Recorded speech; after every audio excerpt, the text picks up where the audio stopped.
Esa mañana, como tantas otras, me levanté a las 7:10. Ni antes ni después. Marta ya se había duchado y estaba terminando de vestirse en silencio, como siempre, con el pelo mojado goteando sobre su blusa blanca mientras se abrochaba los últimos botones. Yo bajé a la cocina, puse la cafetera, saqué las tostadas del congelador y metí 2 en la tostadora. Era martes. Todo era rutinario, milimétrico. Salvo por un detalle. Cuando subí con el café con leche que siempre le llevaba antes de irse, porque sí, yo era ese marido que aún le llevaba el café a la cama después de 10 años de matrimonio, Marta no estaba. Ni en el dormitorio, ni en el baño, ni en el pasillo. Y lo más raro, no se había llevado el bolso. El café quedó sobre la mesilla, humeante. Recorrí la casa con esa incomodidad que uno siente cuando algo no cuadra. No había señales de violencia, ni desorden, ni la puerta principal abierta. Pero Marta no estaba. Y su coche seguía en el garaje. Al principio pensé en una caminata rápida, en una urgencia repentina, pero, ¿sin bolso? ¿Sin móvil? ¿Sin decir nada? Me asomé por la ventana del salón. Fue entonces cuando lo vi. No a ella. A él. Un tipo alto, con una chaqueta oscura, subiendo al ascensor del edificio de enfrente. No le conocía. Pero algo me hizo observarlo, algo en su forma de moverse, de mirar hacia atrás justo antes de que se cerraran las puertas. Llevaba un bolso de mujer en la mano. Uno blanco. Uno idéntico al de Marta. Me quedé congelado. Literalmente. Las tostadas saltaron de la tostadora y no las recogí. Me limité a quedarme allí, mirando ese ascensor que ya se había cerrado. Y sin pensarlo, sin abrigo, sin cartera, crucé la calle descalzo con las zapatillas de casa. Ese martes no llegué al trabajo. Subí a ese edificio, al 3er piso, que es donde se detuvo el ascensor. Había 4 puertas. Nada sonaba, nada se movía. Solo un leve hilo de música detrás de la puerta 3B. Una canción de esas que solo ponen en playlists de hotel barato, suave, sin alma. Tocaría la puerta, lo juro. Si no fuera porque en ese momento se abrió sola. La imagen no se me va a borrar jamás. Marta, de espaldas, recogiendo su pelo en un moño. En ropa interior. Y una voz masculina detrás de ella que dijo con total naturalidad. ¿Dónde dejaste el café? No fue el móvil. No fueron mensajes. No fue una confesión. Fue ese puto café que ella no se bebió. Y todo lo que vino después fue aún peor. Me quedé en el marco de la puerta sin decir nada, con la sensación de que si hablaba primero iba a perder el control, y durante esos segundos nadie se movió, ni Marta, ni el tipo que estaba detrás de ella, ni yo, como si los 3 necesitáramos ese breve margen para asumir que ya no había marcha atrás, que lo que estaba pasando no tenía versión alternativa ni explicación elegante. Marta fue la primera en girarse, muy despacio, con una expresión que no era miedo ni sorpresa sino algo más incómodo, algo cercano a la resignación, como si llevara tiempo preparándose para ese momento y simplemente hubiera llegado antes de lo previsto. Me miró sin cubrirse, sin cruzar los brazos, sin intentar disimular, y eso fue lo que más me golpeó, esa falta total de urgencia, como si yo fuera un invitado inoportuno y no su marido de 10 años. El tipo dio un paso atrás, incómodo, con esa torpeza típica del que no sabe si debe intervenir o desaparecer, y dijo mi nombre en voz baja, no sé cómo lo sabía, quizá Marta se lo había dicho muchas veces, quizá yo ya no era ningún secreto allí dentro. No digas nada, dijo Marta alargando la mano, no hacia mí, sino hacia él. Déjame hablar a mí. No respondí. No porque no tuviera nada que decir, sino porque sentí que si abría la boca iba a decir algo que no podría retirar después, y en ese momento lo único que me mantenía de pie era la idea absurda de conservar cierta dignidad. Entré en el piso y cerré la puerta con cuidado, sin dar un portazo, sin teatralidad, como si estuviéramos en medio de una conversación normal y no en el punto exacto donde se estaba rompiendo todo. El salón era pequeño, ordenado, impersonal, con muebles que parecían elegidos para no dejar huella, y eso me confirmó algo que todavía no había querido admitir: aquello no era improvisado.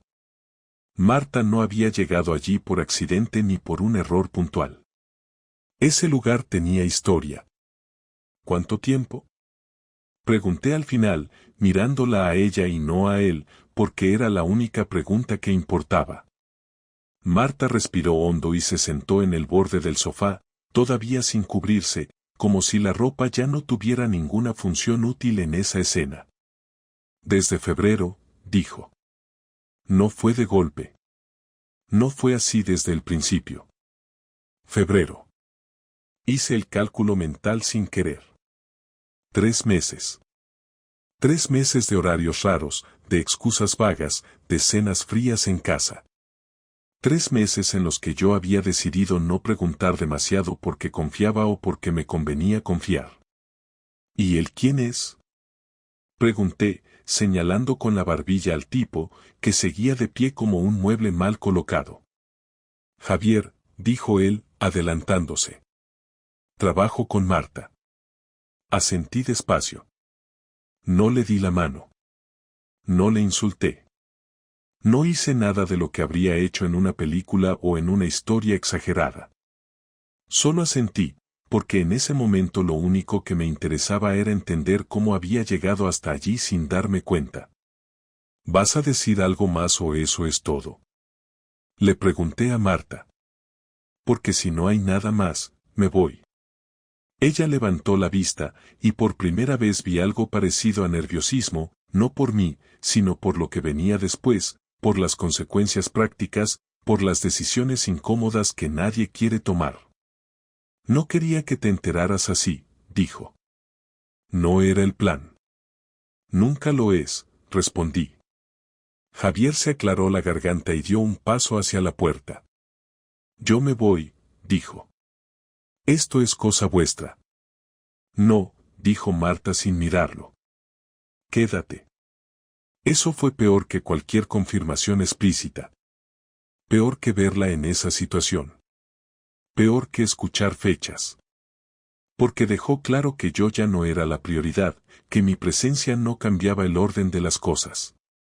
Me acerqué al sofá, dejé las zapatillas junto a la mesa baja y me senté frente a ella, a una distancia prudente, como si estuviéramos negociando algo delicado.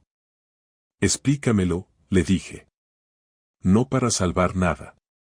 Para entenderlo. Marta se tomó unos segundos antes de empezar, ordenando sus ideas con esa calma que siempre había tenido para explicar textos complejos a sus alumnos, y empezó a hablarme como si yo fuera uno más, como si lo nuestro ya perteneciera al pasado. Me cansé, dijo. No de ti como persona. De la vida que teníamos. De la previsión constante. De saber cómo iba a ser cada semana. Tú estabas cómodo. Yo no. Podrías haberlo dicho. Lo hice. A mi manera. Negué despacio. No recordaba ninguna conversación que justificara aquello, pero entendí que en su cabeza sí existían esas señales, esas advertencias que yo no había leído bien o que había decidido ignorar. Javier apareció en un momento en el que yo necesitaba sentir otra cosa, continuó. No fue inmediato. Hablábamos. Salíamos con más gente. Luego dejamos de hacerlo. Javier miraba al suelo. No parecía un villano ni un seductor experto. Parecía un tipo normal que había cruzado una línea y ahora estaba atrapado en una situación demasiado grande para él. ¿Y pensabas decírmelo? Pregunté. Sí, dijo. Pero no ahora. No así. Me levanté sin prisa y recorrí el salón, fijándome en detalles absurdos, en un libro abierto boca abajo, en una chaqueta colgada en una silla, en una llave que no sabía a qué puerta pertenecía. Y me di cuenta de que ese piso tenía más de Marta de lo que yo había tenido en meses. Volví a mirarla. Hazme un favor, le dije. No intentes suavizarlo. No intentes explicarlo como si fuera una evolución lógica. Has tomado decisiones. Asúmelas. Ella asintió, y por primera vez bajó la mirada. No estoy orgullosa, dijo. Eso ya no cambia nada. Cogí mi chaqueta del respaldo de la silla y me dirigí a la puerta. Javier se apartó para dejarme pasar, y durante un segundo nuestras miradas se cruzaron. No había odio. Había incomodidad. Y algo parecido a vergüenza. No vuelvas a llamarme, le dije. No me debes nada. Pero tampoco intentes justificarte. Salí del piso y bajé las escaleras despacio, sin correr, sin sentir alivio, solo con una presión constante en el pecho que no desaparecía. Al llegar a la calle, me quedé de pie unos segundos sin saber hacia dónde ir, porque por primera vez en muchos años, volver a casa ya no significaba refugio. Marta no volvió conmigo ese día. Ni al siguiente. Y aunque aún no lo sabía del todo, en ese rellano, con la puerta cerrándose detrás de mí, entendí que lo que acababa de descubrir no era solo una traición, sino el inicio de algo que iba a cambiarme más de lo que estaba dispuesto a admitir. Volví al piso al anochecer, sobre las 21:15, después de caminar sin rumbo durante horas por calles que conocía de memoria pero que ese día parecían ajenas, y cuando abrí la puerta me encontré con un silencio espeso, sin luces encendidas y con el eco de mis propios pasos marcando el ritmo de una casa que ya no se sentía compartida.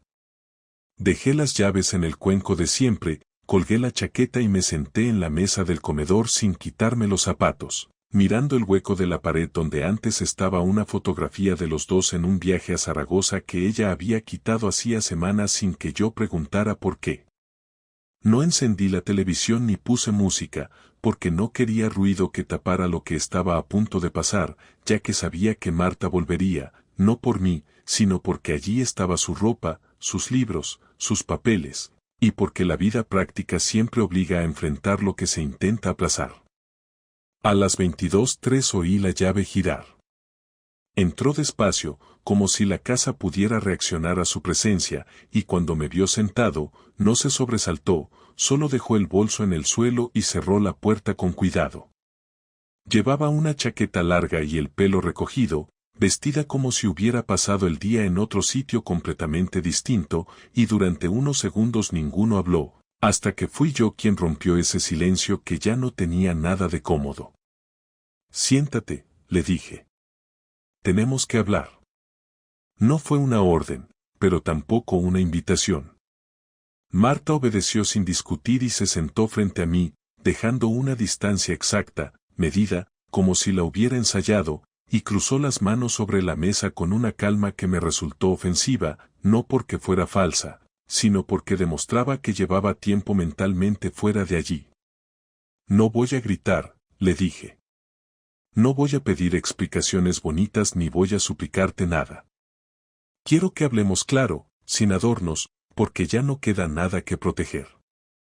Estoy de acuerdo, respondió. Yo tampoco quiero montar un drama. Sonreí, pero no fue una sonrisa amable, sino una reacción automática ante esa palabra, drama, usada como si lo que había pasado fuera una escena exagerada y no una decisión sostenida en el tiempo.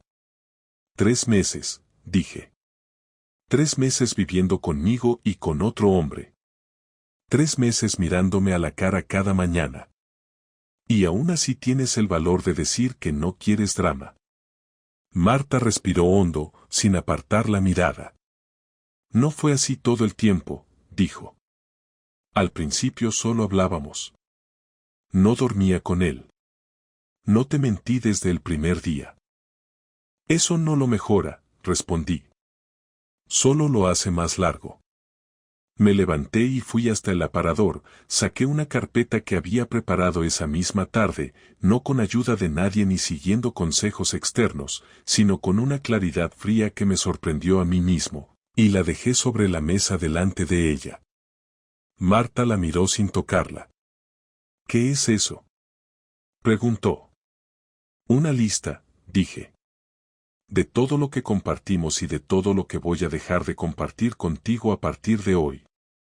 Abrió la carpeta con cuidado y empezó a leer, y pude ver cómo su expresión cambiaba poco a poco, no por arrepentimiento, sino por sorpresa, porque no esperaba que yo hubiera actuado tan rápido ni con tanta precisión.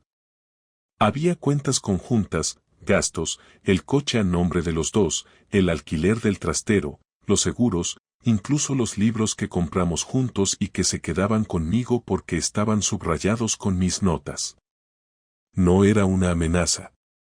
Era una decisión. Esto es precipitado, dijo al final. No puedes decidir todo así en un día. No lo he decidido hoy, respondí. Hoy solo lo he escrito.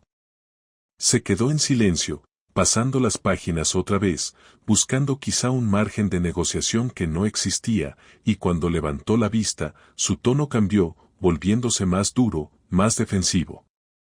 ¿Esto es tu venganza?, preguntó. ¿Dejarme sin nada? No te dejo sin nada, le dije. Te dejo con lo que es tuyo. Lo que no lo es, se queda aquí. También es mi casa, dijo. También he pagado. Y por eso no te estoy echando hoy, respondí. Pero tampoco voy a seguir compartiendo un espacio con alguien que me ha mentido durante meses. Esta casa se vende. Ya he hablado con el propietario. Esa fue la primera vez que alzó la voz. No puedes hacer eso sin consultarme. Puedo, dije. Y lo he hecho. Se levantó de golpe, golpeando la mesa con la palma abierta, y durante un instante pensé que iba a decir algo que no podría retirar después, pero se contuvo, apretando los labios, caminando de un lado a otro del comedor como si buscara una salida alternativa a una conversación que ya estaba perdida. ¿Y qué quieres?, preguntó. ¿Que me vaya ahora mismo? Quiero que recojas lo imprescindible y te vayas esta noche, respondí. Mañana hablamos de lo demás. ¿A dónde?, preguntó. ¿Te parece justo? No es una cuestión de justicia, dije. Es una cuestión de límites. Me miró con rabia, con incredulidad, con una mezcla de emociones que ya no me correspondía gestionar, y durante unos segundos pensé que se negaría, que forzaría una discusión más larga, pero al final fue al dormitorio sin decir nada y empezó a sacar ropa del armario, no con prisa, sino con movimientos tensos, casi mecánicos. Yo me quedé en el salón, escuchando los cajones abrirse y cerrarse, preguntándome en qué momento había pasado de ser su compañero a ser alguien del que necesitaba alejarse físicamente. Cuando volvió con una maleta a medio llenar, se detuvo en la puerta. No esperaba que fueras así, dijo. Yo no esperaba nada de esto, respondí. Y aquí estamos. ¿Y Javier?, pregunté, sin mirarla. ¿Te vas con él? Hubo una pausa breve, suficiente para entender la respuesta antes de que la pronunciara. No esta noche. Asentí despacio. Entonces esta noche duerme sola, dije. Me parece adecuado. Se fue sin despedirse, cerrando la puerta con más fuerza de la necesaria, y cuando el sonido se apagó en el rellano, me senté otra vez en la mesa y sentí por primera vez desde la mañana algo parecido al cansancio, no físico, sino mental, como si mi cabeza hubiera estado sosteniendo una tensión constante y de pronto la hubiera soltado. No lloré. No me derrumbé. Me limité a quedarme allí, revisando mentalmente cada decisión tomada en esas horas, sabiendo que lo que había hecho no era impulsivo ni desmedido, sino una respuesta clara a una traición clara. Esa noche dormí solo en la cama que habíamos compartido durante años, con el armario medio vacío y la sensación incómoda de haber cruzado una línea de la que ya no quería volver, porque aunque todavía no lo sabía del todo, la venganza no estaba en el daño directo, sino en quitarle el control que había asumido que tenía sobre mi vida. Durante los días siguientes no hubo llamadas largas ni escenas melodramáticas, solo mensajes prácticos y breves, casi administrativos, porque cuando alguien decide romper de verdad no necesita gritar, necesita ejecutar. Y yo estaba en ese punto en el que la rabia ya no se manifestaba como impulso sino como una concentración fría que me permitía pensar con claridad.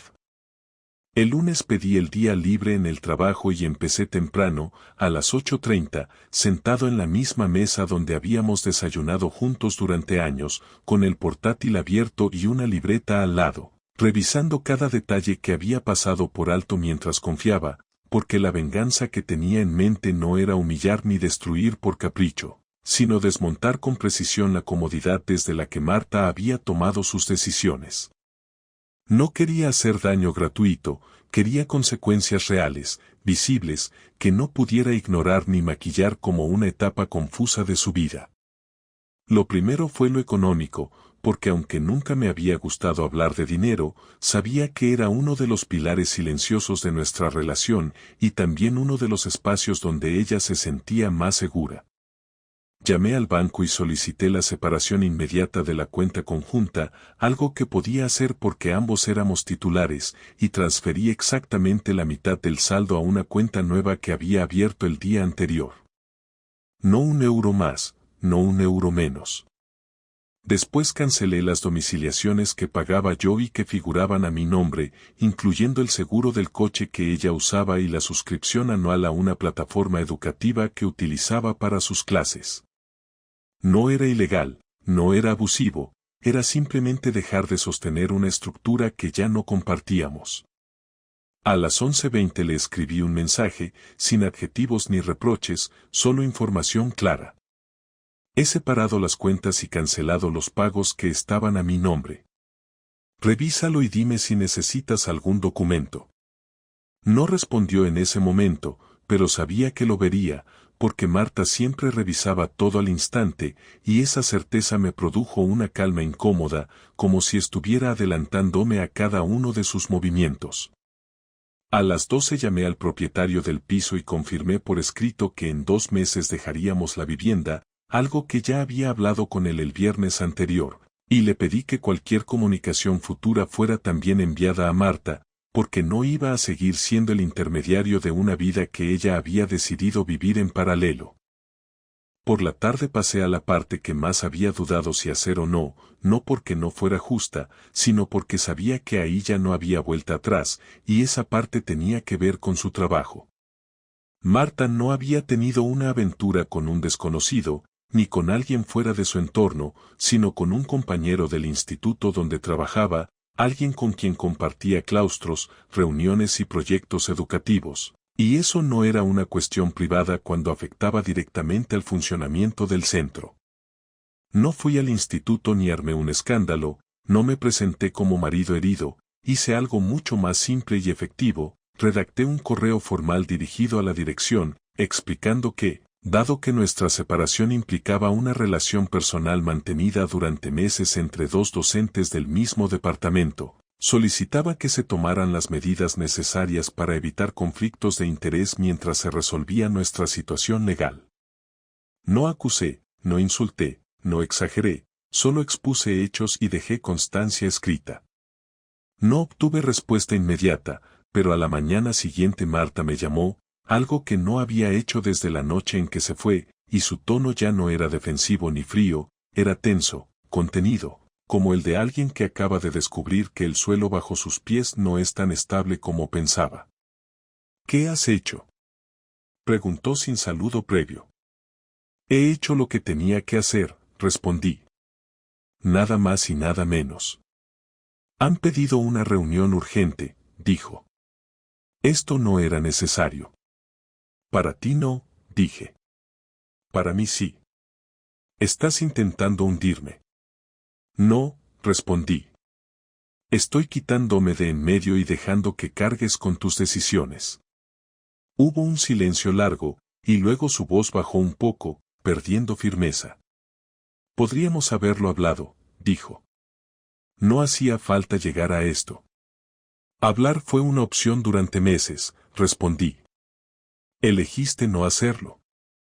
Colgó sin despedirse, y lejos de sentir satisfacción, lo que sentí fue algo más sobrio, más estable, la sensación de haber recuperado el control de mi propia narrativa, de no ser solo el tipo al que le pasan cosas mientras otros deciden por él. Esa misma tarde recibí un mensaje de Javier, el primero y el último, escrito con torpeza y cierta urgencia. No sabía que llegarías tan lejos. Esto se nos ha ido de las manos. Leí el mensaje 2 veces antes de responder. No se os fue de las manos, escribí. Lo llevasteis exactamente donde queríais. Ahora afrontadlo. No bloqueé su número ni el de Marta, no hacía falta, porque ya no tenía interés en reaccionar a cada estímulo, sino en seguir avanzando con la misma lógica con la que había empezado. Al día siguiente empaqueté todas las cosas que eran suyas, libros, ropa que había dejado, material de trabajo, y las llevé al trastero, dejándole la llave en el buzón de su hermana, con la que siempre había tenido buena relación. No dejé notas dramáticas ni mensajes ocultos, solo orden. El viernes por la tarde nos vimos para firmar un acuerdo privado sobre la división de bienes menores, una conversación incómoda pero necesaria, sentados en una cafetería del barrio, hablando en voz baja como dos desconocidos que no quieren llamar la atención. Marta estaba más delgada, más tensa, y evitaba mirarme directamente, y cuando lo hacía no había desafío, solo cansancio. No pensaba que fueras a reaccionar así, dijo en un momento. Siempre fuiste tranquilo. Sigo siéndolo, respondí. La tranquilidad no es pasividad. ¿Esto es todo? Preguntó señalando los papeles. ¿Así acaba todo? No acaba, dije. Se transforma. Y cada uno se ocupa de su parte. Firmamos sin discutir cifras ni condiciones, porque ya no había nada que negociar, y cuando nos levantamos no hubo abrazo ni gesto final, solo un intercambio breve de miradas que ya no buscaban nada. Al salir, caminé despacio hacia casa, con la sensación clara de que la venganza que había llevado a cabo no era explosiva ni teatral, sino estructural, porque había desmontado la red que le permitía moverse sin consecuencias, y al hacerlo no me había convertido en alguien que no reconocía, sino en alguien que por fin se respetaba lo suficiente como para no aceptar migajas de sinceridad. Esa noche dormí mejor que en semanas, no porque todo estuviera resuelto, sino porque había dejado de esperar explicaciones que nunca llegarían, y había entendido algo fundamental, que la verdadera represalia no consiste en devolver el golpe, sino en cerrar la puerta con firmeza y asegurarse de que quien decidió salir no pueda volver a entrar como si nada hubiera pasado. No esperaba volver a hablar con Marta durante un buen tiempo, pero no pasaron ni 4 días antes de que me escribiera. No fue un mensaje largo ni cargado de culpa, solo una frase directa que me hizo leerla 2 veces por lo absurda que parecía. ¿Podemos vernos esta semana para hablar en serio? No respondí enseguida porque, en ese momento, ya no necesitaba nada de ella. Ya había tenido todas las conversaciones importantes conmigo mismo. Pero al final contesté, solo con una palabra, ¿cuándo? Me propuso el jueves a las 7, en un bar del centro que habíamos visitado un par de veces en el pasado, un sitio neutro, lo suficientemente público como para que no hubiera gritos ni dramas. Acepté, más por curiosidad que por interés real, porque quería saber qué más podía decir después de todo, qué parte de su discurso todavía pensaba que me podía importar. Llegué puntual, me senté en una mesa junto a la ventana y pedí un café, no porque tuviera sueño, sino porque no pensaba alargar esa reunión más de lo necesario. Marta llegó 5 minutos después, vestida de forma más formal que de costumbre, como si la ropa pudiera darle cierta ventaja moral o al menos marcar una diferencia con la mujer que se había ido de casa con una maleta y una cara de ya veremos. Se sentó sin pedirme permiso, sin rodeos, con una mirada que no buscaba reconciliación sino legitimidad. No saludó con beso ni con mano, solo dejó su bolso sobre la mesa y pidió un té al camarero, como si estuviéramos allí para hablar de trabajo. No vengo a pedirte perdón, dijo. Ya sé que no lo quieres. No lo necesito, respondí. Ya lo gestioné solo. Lo sé, dijo. Lo has dejado bastante claro.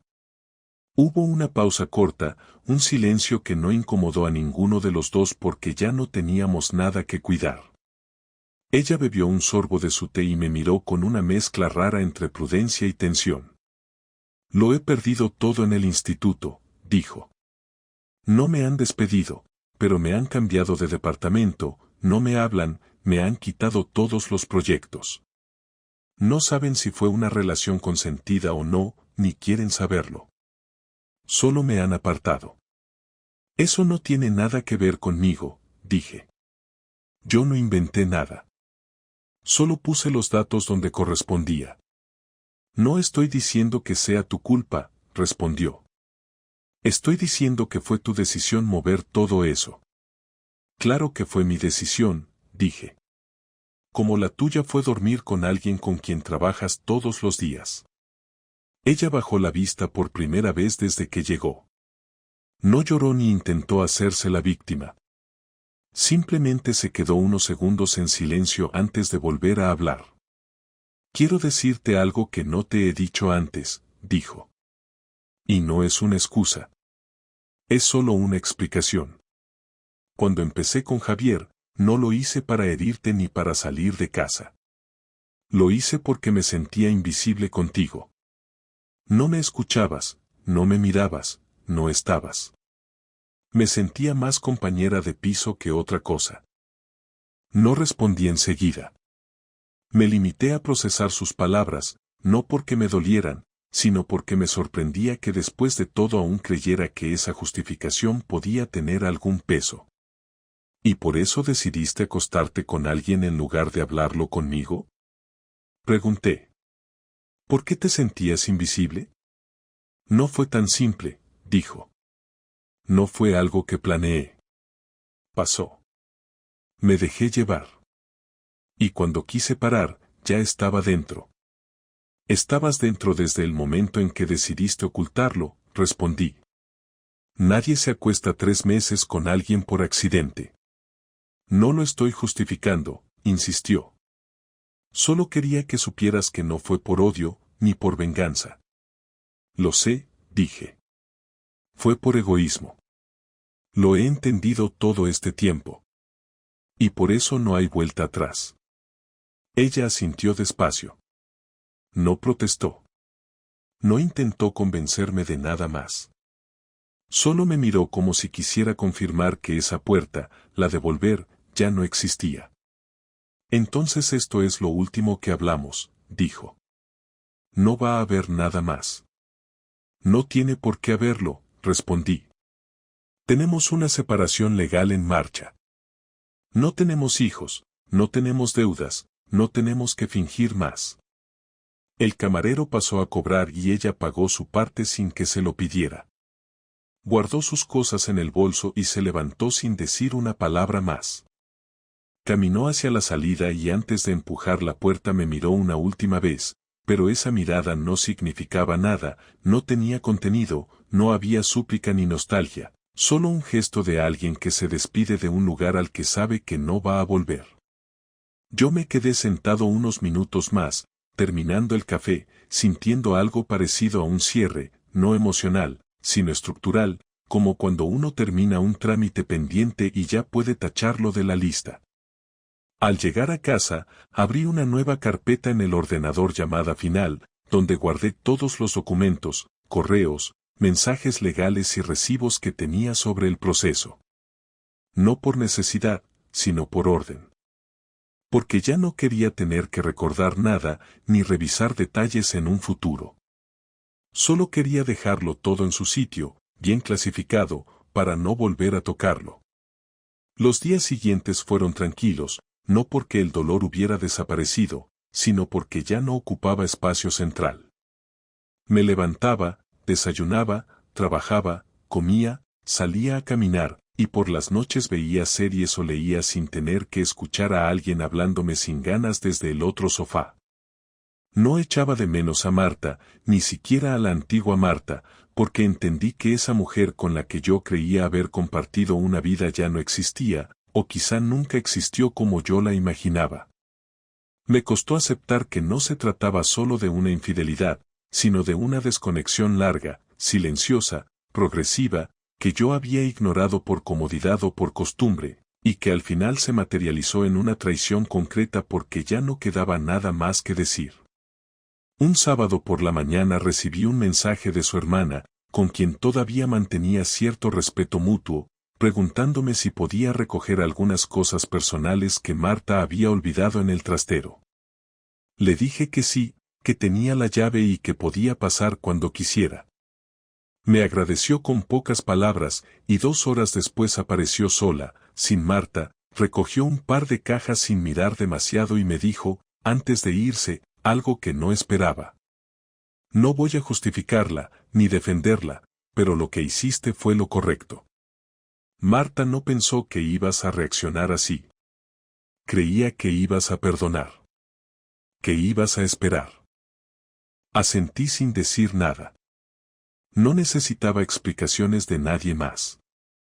Cuando se fue, cerré la puerta con calma y volví a sentarme en el sofá, mirando la casa que pronto dejaría atrás, no con tristeza, sino con una especie de aceptación.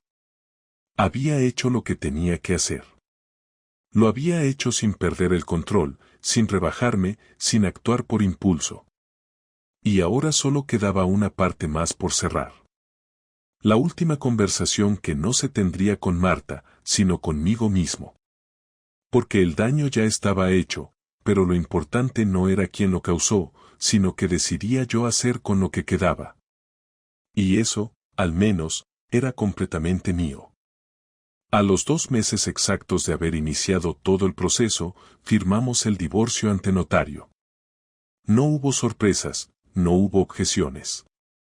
Marta llegó acompañada de su abogado, un tipo joven con más sonrisa que carácter, que asentía a todo lo que ella decía sin realmente tener que intervenir. Yo fui solo, con los papeles leídos y subrayados, con todo lo necesario revisado y preparado, sin intención de hacer preguntas ni de extender el trámite. Firmamos los documentos uno detrás del otro, sin necesidad de mirarnos más de lo necesario, y cuando terminamos, el notario nos deseó suerte a ambos con ese tono neutro que uno adquiere cuando ve a demasiada gente romper su vida compartida sin que eso le afecte.